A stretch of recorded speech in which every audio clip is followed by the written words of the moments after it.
Hello everybody, my name is David, but you can call me Rev, and welcome back to another episode of Let's Play Final Fantasy XIV Endwalker. Last time, we arrived here in Ultima Thule, and began conducting our first little initial wave of investigation in search of Thancred. We learned that he may be lost to us for the time being, but he gave shape to this island due to his strong emotion, and we can't let that sacrifice go to waste. And so this time, we've been investigating and talking with all the dragons to find out that they chose no route. They'd rather just sit and wait until they die. Maybe we can hopefully change their minds. So we're going to start off by talking to Outland here.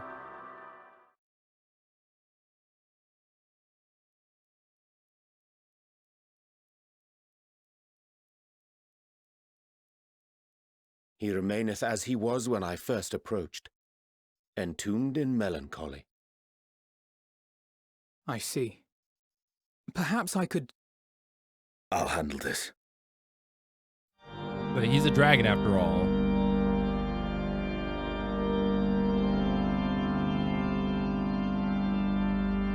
So, waiting to die like all the others, are you?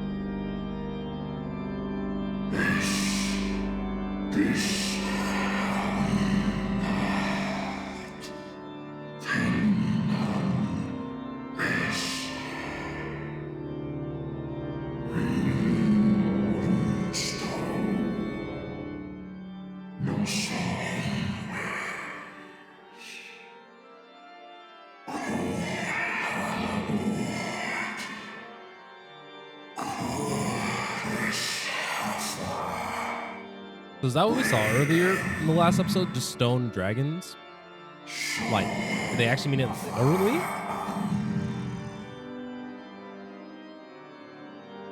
So you say. Yet your kind has found a new beginning on our star. One of you braved the expanse, bearing with him a clutch of eggs.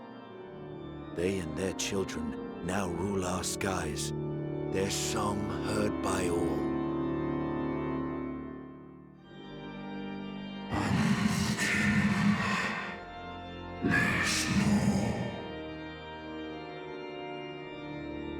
Yeah.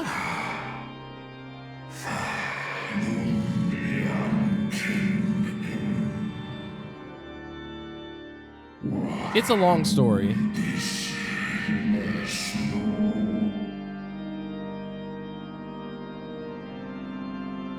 They were. They suffered much, and repaid their suffering in kind. I want to stand, man.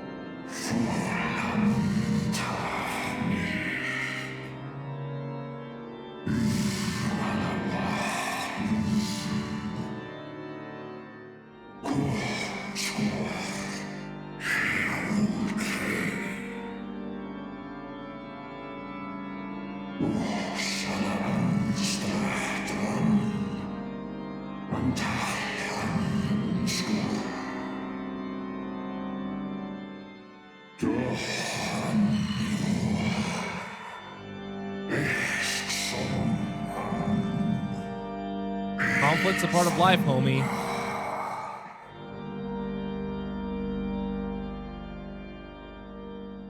Had your brethren made the selfsame choice, my family might still be alive.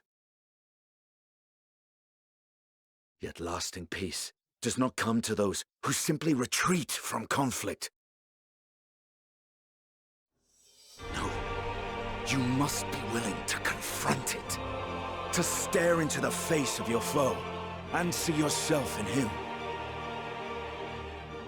Only then can you break the cycle of torment and tragedy. This lesson, a dear friend taught me at the risk of his life. There is no nobility in your penance. You wallow in self-pity. And after everything we've endured, we will not let you stop us.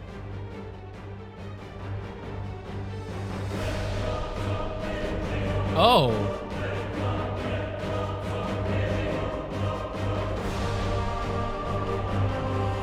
Estinian! Stay back!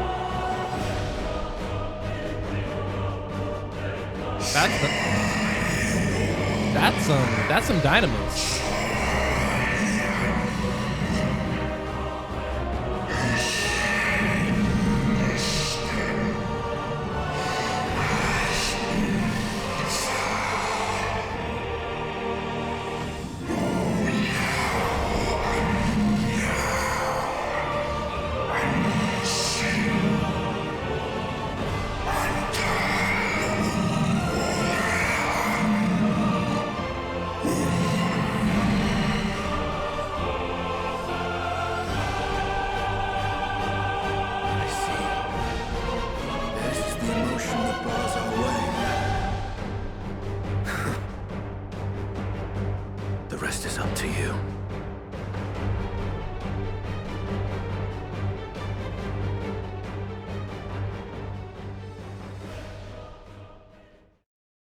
The diamonds really just ate up Astinian.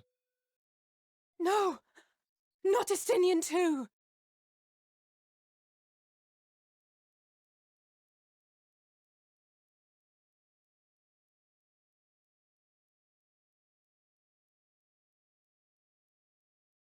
But he gave us a way forward. There's a wind.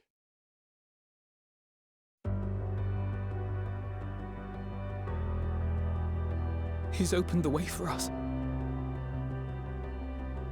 Sacrificed himself to remake this place, like Thancred did. Oh, Alphino. Don't let sacrifice be in vain, man. Come. Let us follow the wind. It will not lead us astray. He would not. So each time we do this,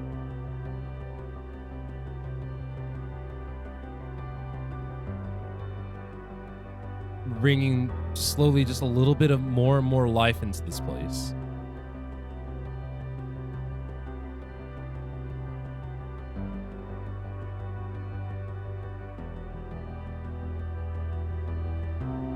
I wonder if this is going to be a place full of color.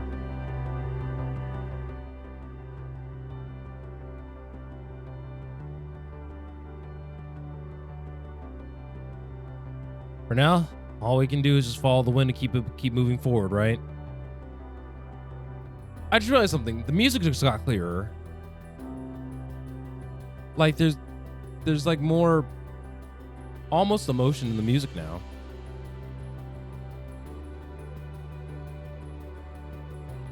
Look there, the wind. This is Stinian's doing, sure of it. We should ride its flow and see where it leads.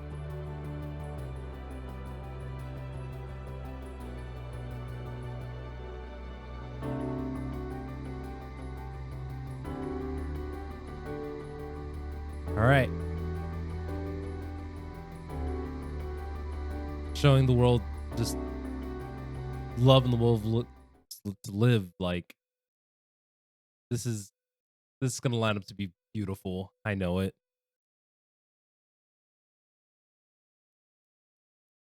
He did it. He found a way forward for us.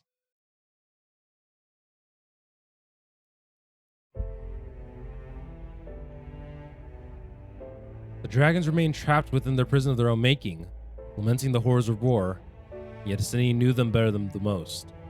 He was a man of honor and a dear friend, willing to fight to the very end for what he believed was right.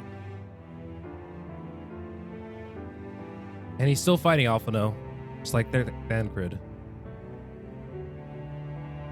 Their sacrifices are why we can survive here, why we still have a chance to stop her. Even in spirit, they're unwilling to give in to despair, and we must neither. Alice is right. We must press on for their sake.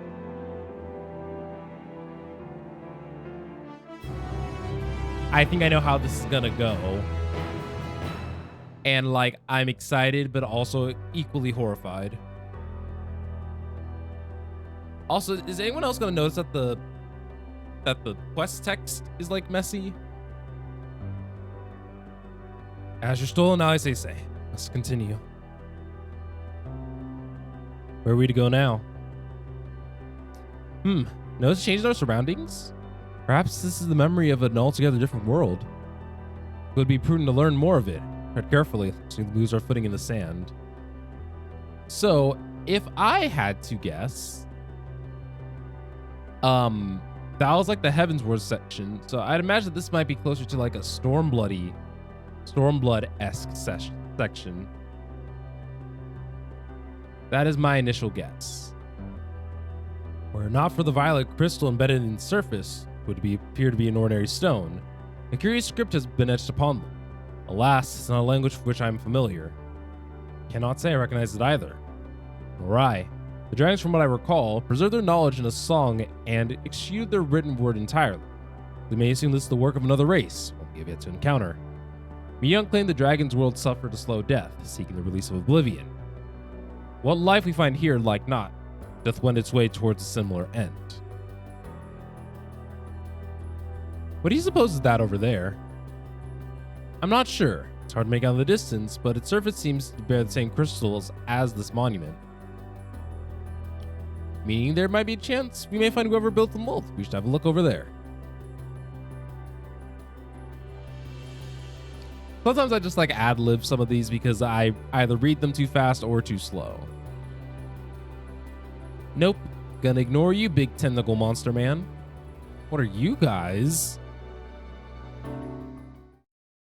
Please be voiced. I want to drink water.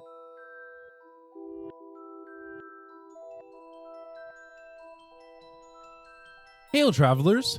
This is a most unexpected occurrence. Oh, hello there. Is this your home? Indeed it is. Forgive me. I had forgotten. An exchange of instructions is expected when meeting those for whom one is unacquainted.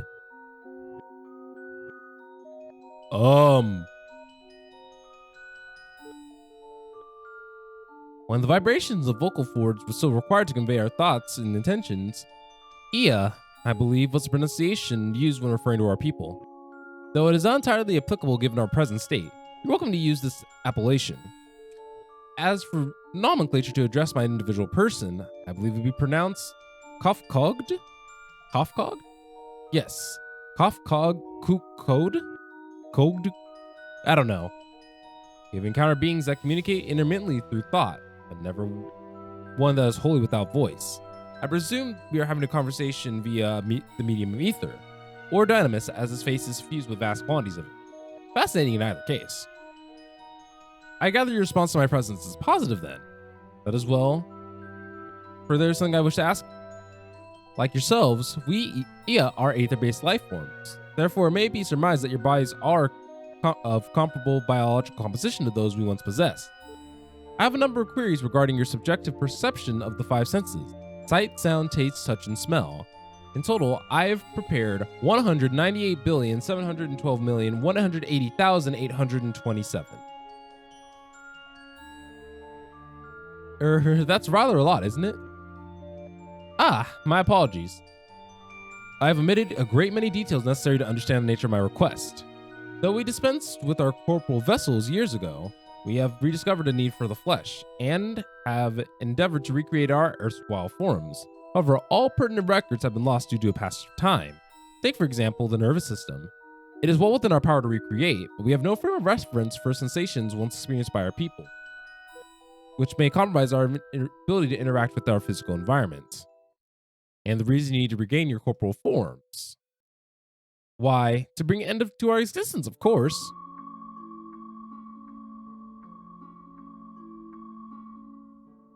Though need is perhaps too strong a word. It would be a simple matter to unmake ourselves through the use of etheric exsanguinators, but such a death seems inadequate. The traditionalists among us believe a proper death requires an inescapable sense of impermanence in one's final moments, an experience found only with bodies of flesh. So they wish to be, killed. We should very much like to hear more of your plans. In exchange, we'll answer any questions you have to the best of our ability. Such an exchange of information would indeed prove useful. Very well. To ensure efficacious exchange, I hereby invite you to our home. Yes, the abode of the Ia, where we traditionalists prepare for our demise. I presume your consent to answer questions indicated of a tact approval of our plans, in which case your cooperation is greatly appreciated. I must caution you, however, be mindful of the EA wandering the desert. Their desire for wise of flesh could be described as overzealous. Now, if you would follow me. This is going rather smoothly, not that I'm complaining. Even so, we mustn't forget their aim is oblivion, much like the dragons. Though I fail to see why civilizations so seemingly advanced would choose to unmake all they have created. At any rate, we will find no answers dallying here. Let's be on our way.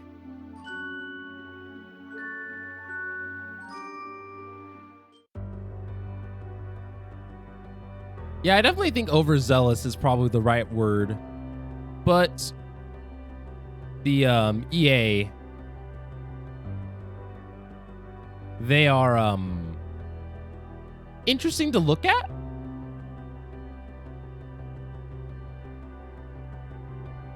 We're just gonna ignore the Luminon.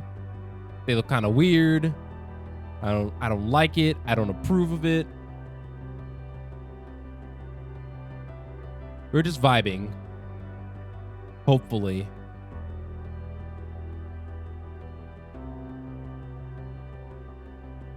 All right. Cough cog. Code. Welcome to our abode. Most of you compeers you'll find remain idle in their domiciles, though your quizzical expressions indicate my phrasing is unclear. I speak, of course, of the violet crystalline constructs hanging from the stone structures here. You say they remain idle, but what of your work to regain corporal bodies? An astute question, and understandable given your finite nature. We have no desire to pursue our research, for it's no longer necessary. If, in our idleness, we are struck by sudden inspiration, we rise to pursue said inspiration to its conclusion. That is why I was present for your arrival, and why I continue to engage with you still. But while others are not currently in a mortal state, rest assured they would not object for you to deserve their respite. You need to cast your thoughts towards one of the crystalline domiciles to communicate. That's weird. But sure. All right, let's go on ahead and talk to the multiple domiciles that we have available, as well as get the aetherites. Did your inquiries yield satisfactory response? I see. If they fail to answer, then it's likely because their minds have unraveled due to prolonged idleness. They are not but concentrated ether now. Worry not. There are no others who have need of those lodgings, and they will not prove a hindrance to remain as they are. More importantly, you said some few did answer your request for an audience, yes? Imagine they'll be with us ere long. Yeah, the quest text starting to look a little funky.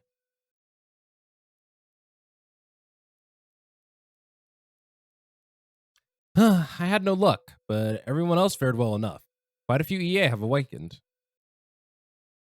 Oh, there they are. Hello, hello, hello. That's what I imagine their voices actually sound like. Like, let's see. Man, La Laka, some other one. I don't know, I don't care. It's been so long, Cough Cog. I just heard Saturn 4 has, oh my god. Indeed, until the travelers brought to my attention, I had noticed how traveled some have become. Travelers? Of course. The ones who wish to know why we still regain corporal forms. The truth of the matter is, as plain to see as the neighbor systems, but my single can fail to satisfy the requirement for scientific objectivity. Thus did I bid them to awaken you. Am I the only one who struggles to tell who is speaking?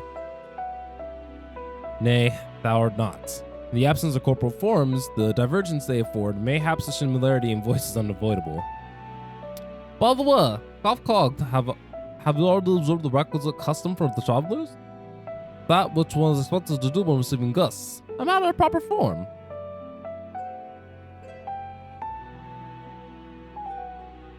How thus, so long has been. I completely escaped my mind until it does. What was it again? I can't seem to remember.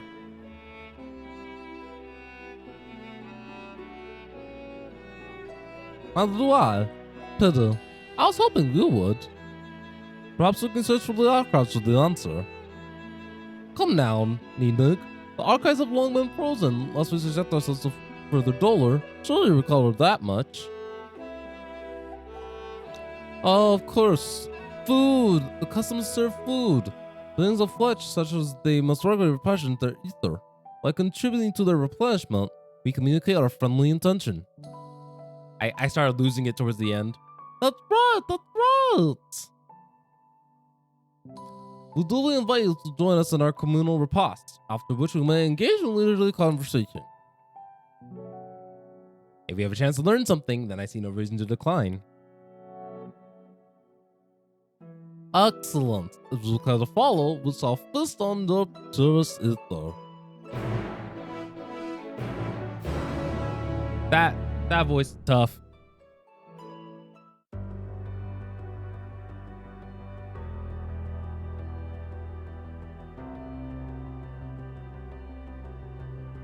The facility is where we replenish our ether. There is no particular name for it, but we traditionally sometimes use the word restaurant.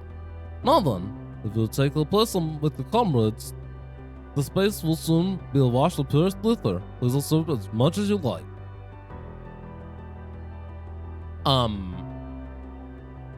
Okay.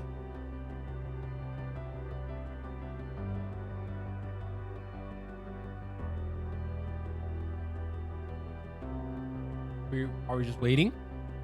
I guess we're just waiting. Just as I suspected, as meticulously as one might recreate the EA's home world, this is ultimate tool. One cannot simply generate ether here. As recreations, our friends are oblivious to this fact, to the very truth of their existence, much like the phantoms of the recreated Amarat. However, appearances may seem, we must ever be mindful that it is the memories of the dead who we deem with.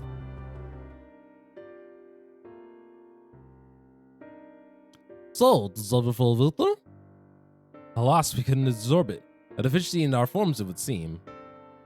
Oh, how very unfortunate. May I ask you how you normally replenish your ether? We have like real... Through your mouths, you say? How very primitive and quaint. To think that their mouths serve not only to expel sound, but to draw in substance beside. Such life forms have long since vanished from our systems.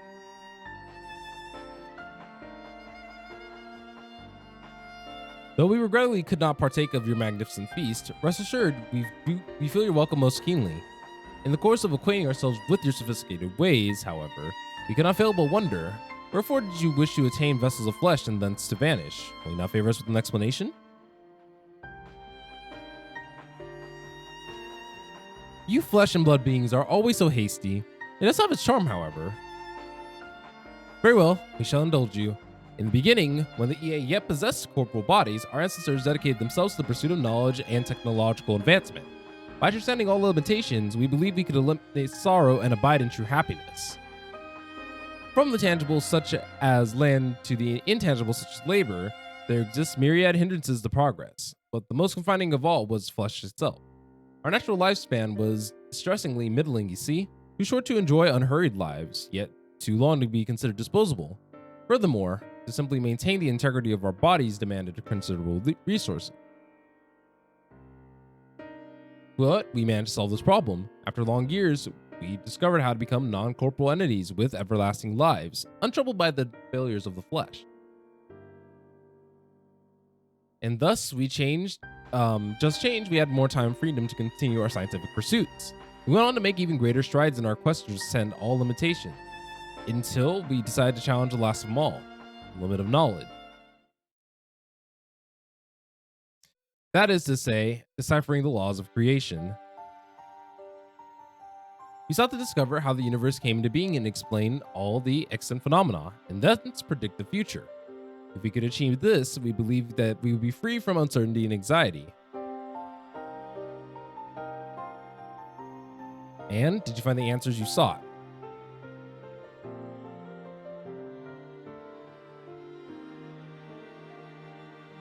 Yes, we did. Our efforts revealed to us a fundamental truth. Knowledge of said truth is essential for the continuation of our conversation. If you wish to learn more, we will share with you. No, we mustn't. Primitive as they are, it would be unspeakably cruel to deprive them of their ignorance. They are possessed of corporal forms. Their lives readily ended. What thinkest thou?